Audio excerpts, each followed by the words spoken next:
জীব কাকে বলে? জীব হলো ভগবানের সনাতন বিভিন্ন অংশ। মামৈ বংশে জীবলোকে জীবভূত সনাতন। ভগবানের মুখ্য শক্তিগুলির অন্যতম ততষ্ঠা শক্তি। এই শক্তির প্রভাবেই সমস্ত জড়জগৎ সক্রিয় হয় এবং বিশ্ব ব্রহ্মাণ্ডের সমস্ত কর্ম সাধিত হয়। প্রকৃতি কি? প্রকৃতি হলো ভগবানের শক্তি, যা ভগবানের নির্দেশে পরিচালিত হয়। এই প্রকৃতি দুই প্রকার: উৎকৃষ্টা প্রকৃতি, যেটাকে বলা হয় চিন্ময় প্রকৃতি বা পরা প্রকৃতি, এবং নিকৃষ্টা প্রকৃতি, যেটাকে বলা হয় জড়া প্রকৃতি বা অপরা প্রকৃতি।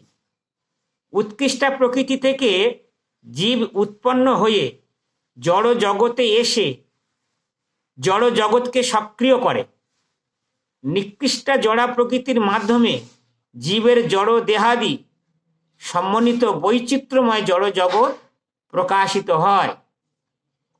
তাহলে উৎকৃষ্টা প্রকৃতি বা চিন্ময় প্রকৃতি ভগবানের সৃষ্ট জীব ততষ্ঠা।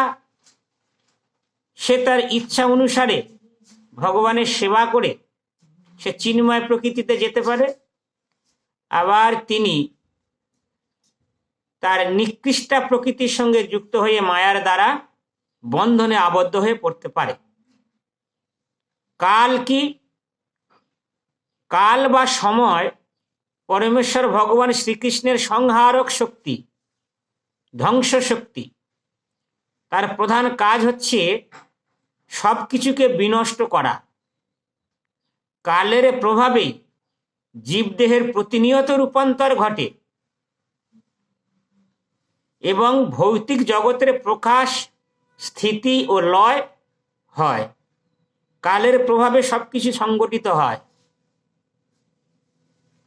কর্ম কি না? কালের নিয়ন্ত্রণের অধীনে জড়া প্রকৃতির তিনটি গুণ, সত্যগুণ, রজগুণ এবং তমগুণ, এই তিন গুণের প্রভাবে জড় জগতের সমস্ত কার্যকলাপ সম্পন্ন হয়। এর সঙ্গে যখন জীবের স্বতন্ত্র ইচ্ছা যুক্ত হয় তখন সেটি কর্ম হিসাবে চিহ্নিত হয়। অর্থাৎ কর্ম হলো নির্দিষ্ট কাল ও সীমার মধ্যে প্রকৃতির তিন গুণের প্রভাবে জীবের স্বাধীন ইচ্ছা অনুযায়ী সংঘটিত কার্যকলাপ। যা কিছু কার্য সম্পাদিত হয় সব প্রকৃতির নিয়মে হয়। তথাপি জীব তার ইচ্ছা অনুসারে কার্য করে। এই তিন গুণের প্রভাবেই কার্য সংগঠিত হয়, কিন্তু অবিদ্যার প্রভাবে মানুষ বা জীব মনে করে এটা আমার দ্বারা সংগঠিত হচ্ছে। প্রকৃতে ক্রিয়া মনানি গুণই কর্মাণি সর্বস্ব অহংকার বিমূঢ় আত্মা কর্তব্য মন্যতে অহম ইতি। অর্থাৎ তিন গুণের প্রভাবে প্রকৃতির নিয়মে কার্য সংগঠিত হচ্ছে, কিন্তু মানুষ নিজেকে কর্তা বলে মনে করছে। সে ভাবছে এটা আমার দ্বারাই সংগঠিত হচ্ছে। এটাকেই বলে অবিদ্যা।